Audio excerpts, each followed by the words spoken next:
অনেক দিনের অপেক্ষার অবসান। বেশ কয়েক বছর আগে গেছিলাম মায়াপুরে বরের সাথে পুজো দিতে।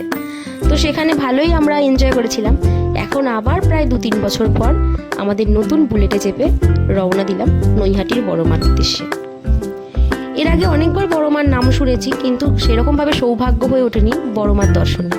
হয়তো কপালে লেখা ছিল যে সারাদিন যাকে জ্বালাবি সেই তোকে নিয়ে ঘুরতে যাবে।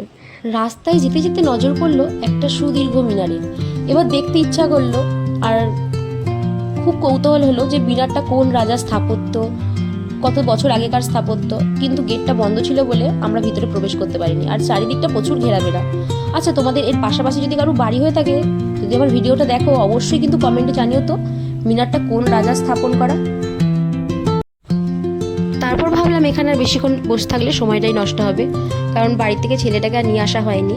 তাড়াতাড়ি বাড়িটাও পৌঁছাতে হবে সন্ধে হওয়ার আগে। গুগল ম্যাপটা চালু করলাম, দেখলাম আর কতটা রাস্তা। দেখলাম গঙ্গাটা পেরোলে আর মোটে 22 কিলোমিটার।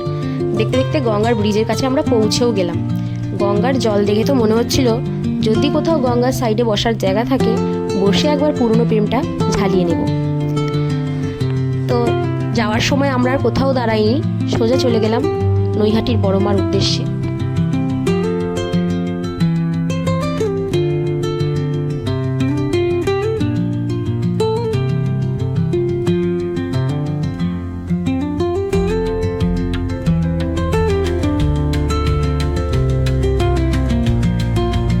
আমাদের হালি শহরে প্রবেশ হলো, আর পৌরসভার অপোজিটে দেখলাম একটা খুব সুন্দর পার্ক আছে। যদি সুযোগ হয় ফেরার পথে পার্কটাতেও একবার ঢুকবো। গুগল ম্যাপ দেখে আস্তে আস্তে একদম বড়মার মন্দিরের সামনে আমরা পৌঁছে গেলাম। কিন্তু পুজোর ডালা তো নিতে হবে, তাই পিছিয়ে এসে আমরা একটি পুজোর ডালা নেওয়ার জন্য দোকানে গেলাম। দাদাটির ব্যবহার খুবই ভালো ছিল। আমরা 50 টাকার একটা ডালা নিলাম। দেখুন, এখানে অনেক বড়মার ছবি বিক্রি হচ্ছে। আমরা বড়মাকে চাক্ষুষ দেখে যেতে চাই, কোনো ছবি নিয়ে যেতে আমরা চাই না, কারণ লোককে বেশি ছবি দিলে সে ছবিটা কোথায় রাখে, কিভাবে পুজো করে আমরা তো জানতে পারি না। অনেক সময় অবহেলাও হয়, সেই কারণে আমরা কোনো ছবি নিইনি।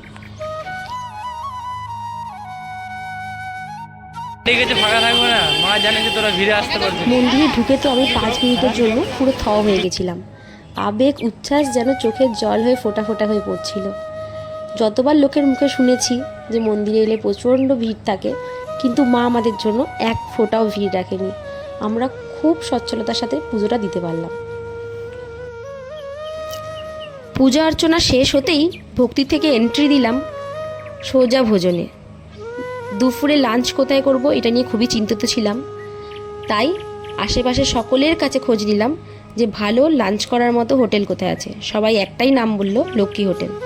তো মন্দিরটা ভালো করে আমরা পরিদর্শন করার পরে ফিরতে তো ইচ্ছা করছিল না, মনে হচ্ছিল মায়ের কাছে আর কিছুক্ষণ থাকি।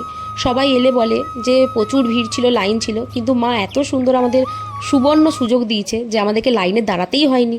সেই জায়গা থেকে মাকে ফেলে আসতে ইচ্ছা করছিল না, মনে ছিল মাকে আমি ছেড়ে আসবো না, কিছুক্ষণ আরও থাকি।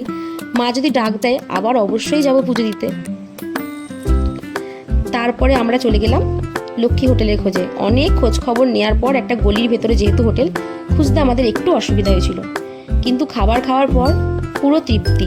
তোমরা যদি কেউ কখনো এখানে আসো নৈহাটিতে মায়ের পুজো দিতে, এই হোটেলে আবার খেয়ে দেখো, খাবারের গুণগত মান খুবই ভালো। আমরা 2টো প্লেট নিয়েছিলাম, একটা 100 টাকার প্লেট, একটা 120 টাকার প্লেট। 120 টাকার প্লেটটা এক্সট্রা দই ছিল, তোমরা ইচ্ছা গেলে পায়েসও নিতে পারো। আর 70 টাকার একটা কাতলা মাছের কারি। দুপুরে এমন লাঞ্চ করলাম যে প্লেট বলছে দিদি আমাকে একটু বাঁচতে দিন। এত সুন্দর খাবার ছিল বলার মতো নয়। তারপর খাওয়া দাওয়া ছেড়ে আবার বাড়ি ফেরার পথে বলেছিলাম যে পৌরসভার অপোজিটে একটা পার্ক আছে, বিপিন বিহারী, একদম গঙ্গার ধার সংলগ্ন। তো সেখানে ঢুকে গেছিলাম আমরা। একটি কফি হাউসও আছে ওখানে, আর ঢুকতে আমাদের কোনো এন্ট্রি ফিস লাগেনি। তারপর গঙ্গার ধারে বসে চুটিয়ে প্রেম করলাম, গল্প আড্ডা, মনে হচ্ছিল আমরা যেন সিনেমার হিরো হিরোইন। কিন্তু 5 মিনিট পরেই বাস্তবতা, বাড়ি যেতে হবে। ছেলেটাকে যে ঘরে রেখে এসেছি, ছেলেটা আমাদের জন্য চিন্তা করছে, একদমই বাচ্চা ছেলে। সেসব ভেবে খুব একটা বেশিক্ষণ থাকা হয়নি। তারপরও যেটা পেয়েছি সেটা উপরি পাওনা। ফেরার পথে আবারও একটু পরপর রেস্ট। বুলেট যেন বলছে দাদা বৌদি প্রেমটা একটু কম করুন, আমাকেও তো বাড়ি ফিরতে হবে। সব মিলিয়ে মায়ের আশীর্বাদ, পেট পুজো, গঙ্গার ধারে প্রেম আর নতুন বুলেটের প্রথম লং রাইড একদিনেই ভক্তি, ভোজন আর রোম্যান্সের ফুল প্যাকেজ। এখন শুধু পরের ট্রিপের অপেক্ষা। তো তোমাদেরকেও বলবো অবশ্যই একবার তোমরা ঘুরে আসো, জায়গাটি খুবই সুন্দর। আর জয় বড়মা।